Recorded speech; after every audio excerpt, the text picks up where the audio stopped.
Cinco coisas que eu não faria se eu fosse começar a investir hoje. Esse é o tema do vídeo. Meu nome é Eduardo Custódio, seja bem-vindo. Então vamos lá, sem mais delongas, né? Cinco coisas que eu não faria se fosse começar a investir hoje. A primeira delas é não ter um planejamento.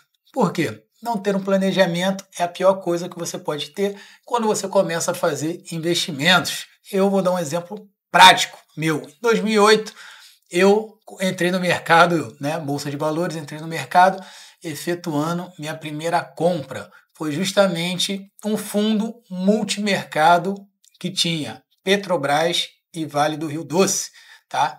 Na época, Vale ainda era Vale do Rio Doce. Então, eu fui lá, peguei a minha quita do trabalho, eram R$ 8.000 na época, fui lá, comprei o fundo através do Itaú, era um FIA, né? Comprei o fundo através do Itaú. Depois de uma semana tinha R$ 8.800, fiquei muito feliz. E depois, na segunda semana, tinha R$ 5.000. O que eu fiz? Fui lá e saquei. Pronto. Essa foi a minha história com minha falta de planejamento, né? Foi assim que eu entrei no mercado financeiro. Então, de R$ 8.000, em 2 semanas eu tinha R$ 5.000. E muita gente começa assim, ou naquela época, 2008, tinha pouca informação, mas hoje não tem mais desculpa, né? Por isso que eu estou fazendo esse vídeo. O interessante é justamente você estar aprendendo com os erros dos outros, né? No caso aqui, com o meu erro, tá bom? Vamos agora para o segundo tópico, né? O que eu não faria se fosse começar a investir hoje. Não ser aconselhado por agente autônomo de investimento. Hoje, os famosos assessores de investimento, né? Então, bem naquela época ali, eu acho que foi 2010, tive uma assessoria que já até se extinguiu, não tem mais, era uma assessoria da XP, na época, era Esparta, se eu não me engano, o nome deles aqui era do Rio de Janeiro. Então, assim, eu tinha R$ 6.000, eu dei R$ 3.000 na mão da assessoria e fiquei com esses R$ 3.000. Depois de um ano, os meus R$ 3.000 viraram R$ 6.000 e os R$ 3.000 deles sumiram, simplesmente sumiu, acabou, sumiu, não tinha mais o dinheiro. Então, sem justificativa nenhuma, eles falaram que o investimento que eles tinham colocado lá não tinha rendido e tal. Aí eles param de falar com você, você começa a ligar, ninguém atende e simplesmente o meu dinheiro sumiu. E eu achava que isso já tinha mudado, né? Depois de muitos anos mexendo com o mercado, operando e tal, renda variável, renda fixa, mercado exterior, tudo que você imaginar, eu achei que isso já tinha mudado depois desse tempo todo. Pouco tempo agora, né? Um assessor, porque agora a maioria das contas, né, você tem assessores. Então, o assessor me ligou e ele falou: Eduardo, tem uma coisa aqui muito boa para você, tá pagando 18% na renda fixa. Eu falei: nossa, cara, isso é muito bom, 18% na renda fixa. Porém, né, quanto maior o risco, né, quanto maior o retorno, geralmente maior o risco. Mas ele falou que era renda fixa, foi o que ele falou. Aí ele começou a falou, e eu gosto de conversar de mercado, então a gente ficou batendo papo ali, né, tem aquele rapport, aquela troca de ideias, e eu falei para ele, aí ele falou assim para mim: pô, Eduardo, eu posso tirar o dinheiro da sua conta? Então eu tinha um dinheiro no Selic, né, na Selic. Eu falei: cara, tira esse dinheiro aí, só que antes de você fazer esse aporte na renda fixa que você está me falando, me manda o escopo disso daí, eu quero ler, né, porque eu quero ler, quero saber, não adianta só você me falar. Então ele foi, tirou o dinheiro. Aí ele foi me mandou por e-mail que estava escrito, mas não era aquilo que eu queria. Eu queria um PDF explicando o que era a operação, como é que era e tal, qual banco que era a renda fixa. Sendo que ele enrolava, mas não falava. Só falava que era renda fixa com 16%, né, no vencimento. Beleza, então eu fui lá, entrei no portal da corretora, que é da Rico. Entrei no portal da Rico, fui lá em renda fixa procurar, não achei nada referente àquilo. Então eu fui lá, falei: cara, deixa eu olhar esse negócio aqui. Fui lá no COI. Fui lá no COI, tava lá. COI. Era justamente o produto que ele tinha me oferecido. Só que, não sei se você faz parte da corretora Rico, ou sei lá se na sua corretora tem isso, eles colocam o grau de risco do investimento que você está fazendo. E lá estava lá, grau de risco 100. Então, resumindo, eu poderia perder todo o dinheiro que eu estava colocando lá. Aí depois ele foi, me ligou de volta: e aí, posso fazer? Já fez e tal? Eu falei: pô, cara, não vou fazer esse investimento não, porque você falou que era renda fixa. Ele: não.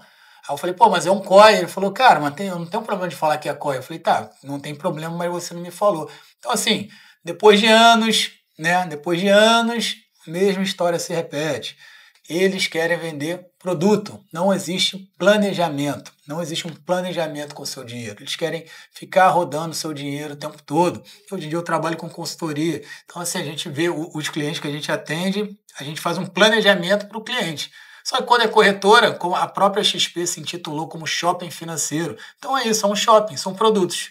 E o cara está te empurrando produto de qualquer forma ali. Então até nos bancos, né, tanto em corretora como em banco. Então assim, cara, corre desse pessoal aí que infelizmente, até que me prove o contrário, eu não vejo diferença nenhuma. Beleza? Vamos ao terceiro tópico. Não fazer aportes recorrentes, tá? Não fazer aportes recorrentes é um erro. E eu vou dar um exemplo. Cara, é injusto, né? Igual malhar. Quando a gente começa a malhar, o que acontece? A gente começa a malhar, fica fortinho, fica com o corpo definido, só que para 3 meses de malhar, cara, você volta a ficar com o mesmo corpo que você estava anteriormente. Então, investimento é a mesma coisa. Quando você vai fazendo os aportes, o seu capital, né, vai ficando mais robusto, vai ficando mais forte. Só que quando você para de fazer os aportes, então ele dá uma delimitada, ele fica limitado. E aqui eu vou mostrar aqui um print que eu fiz antes para poder até adiantar o vídeo, para a gente dar uma olhada na diferença que faz você fazer aporte por 20 anos e você fazer aporte por 30 anos, tá bom? Então vamos lá aqui, ó. Deixa eu pegar aqui, eu separei, cadê? Aporte por 20 anos, deixa eu puxar aqui para a tela, né? Então a gente tem aqui, ó, do meu lado, se você fizer aporte, né, um juros ali anual de 10%, aporte de R$ 1.000, você vai aportar R$ 241 mil e vai ter no final R$ 724 mil. Aqui, ó, durante 20 anos, tá bom? Gravou esse número? 241, 724. Agora vamos ver se os aportes fossem feitos, né, em 30 anos. Então aqui, ó, tem um período de 30 anos, você iria colocar R$ 361 mil e teria R$ 2 milhões. Então olha só como é importante você ter, como é que se fala? Você ter a resiliência, né, que é essa palavra bonita, você ter a resiliência de estar colocando aportes mensais. Pô, Eduardo, não tem R$ 1.000. Tá, que seja 100, que seja 50, que seja 500, até porque a ideia no longo prazo é você conseguir fazer aportes maiores. Mas a ideia é você entender que quão importante é você estar fazendo aportes recorrentes, tá? Ah, pode não ser todo mês, a cada 2 meses eu faço, mas tem que fazer, precisa ter uma recorrência. Você viu que 10 anos que a pessoa parou de fazer, ela simplesmente, cara, perdeu toda a vantagem que ela teria se ela continuasse fazendo, tá bom? Então vamos lá para o quarto tópico: não comprar um carro zero, tá? Não comprar um carro zero. E eu fiz isso. 2013 ou 2012, eu fui lá, né? Tinha acabado de me separar, tava puto da vida. Eu falei, cara, agora eu vou arrebentar. E o que eu fiz? Eu fiz essa cagada. Eu fui lá, comprei um carro zero, só que pior, eu não comprei um carro zero à vista. Eu comprei um carro zero, dei 50 mil de entrada e financiei mais R$ 40 mil. E ainda uma taxa, financei 40 mil em 12 vezes, ainda uma taxa de 1,6.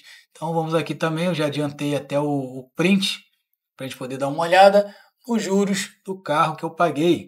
Então você ia pagar 40 mil, paguei R$ 43.700. Então ainda paguei mais R$ 3.700, né, para ter o carro. Lembrando que, cara, com 50 mil em 2013, eu comprava um carro, porra, top assim, para a época, né, bem de boa, porém eu estava deslumbrado, estava sem noção da vida e acabei fazendo essa besteira. Hoje eu não faria isso. Então por isso que eu estou falando, é muito importante a gente estar aprendendo com os erros dos outros. Por isso que eu estou aqui dando meu exemplo. Talvez você já tenha feito isso, depois deixe nos comentários qual a burrada que você já fez, que você não faria de novo se você tivesse focado em fazer crescer o seu patrimônio, tá bom? Então agora vamos à quinta e a última dica do vídeo, tá? Espero que você não fique chateado. Até botei 3 pontinhos ali para não estragar a surpresa. Então vamos lá. Quinta dica, né? O que eu falei? Acabei de falar anteriormente, que eu estava muito chateado da vida, estava puto e eu queria me reinventar, então fui lá, comprei um carrão para tirar onda, estava solteiro. Por quê? Porque o quinto tópico foi justamente esse, foi uma separação que eu tive. E essa minha separação custou simplesmente 50% do meu patrimônio. Não sei qual é a situação da sua vida, não sei se você, se é a mulher, se é o homem que está vendo esse vídeo aí, se você é um casal, mas O que que eu quero falar? Cara, não faça conta conjunta com o seu cônjuge. Ah, mas o seu casamento tudo errado, problema teu e tal. Cara, infelizmente foi um erro que eu cometi. Eu tinha 25 anos quando eu casei. Eu achava que seria para a vida toda. Quando a gente casa, a gente acha que é. Porém, eu sou uma pessoa muito. Sou uma pessoa que pensa, que sempre pensou no futuro, sempre pensou em crescer, sempre pensou, cara, o topo, o céu, o limite, essas coisas. Porém, infelizmente, não foi isso que aconteceu com a minha parceira, ela não estava correndo junto comigo na minha caminhada, então assim a gente se desligou no meio do caminho, só que eu tomei esse prejuízo. Muita gente vai falar que está certo, que está errado, eu não estou aqui para julgar quem está certo e quem está errado.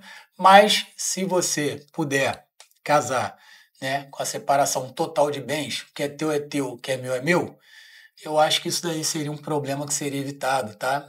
Se tiver filho, beleza, então o que é do filho, e também vai depender do tempo que a pessoa está casada ou não. Sei que o meu foram 5 anos de casamento, que levaram boa parte do meu patrimônio, e como você viu ali nos juros compostos, né, 20 anos, 30 anos, então a gente sabe que aquela curva ali, para voltar a crescer, demora. Então, assim, foi um baque muito grande na construção do meu patrimônio, que logo em sequência eu já fiz outra cagada, né? Então, espero que você não passe por isso que eu passei. Depois a gente foi se reajustando, foi se alinhando, e voltando à direção normal, que era no processo de crescimento, de liberdade financeira, geográfica, todas essas histórias aí que o pessoal conta, mas no meio dessa trajetória eu tive esses problemas, tá? Então espero que o vídeo tenha te ajudado e deixa nos comentários aí se você fosse começar a investir hoje, qual a besteira que você não teria feito? Comenta aí o erro que você fez, beleza?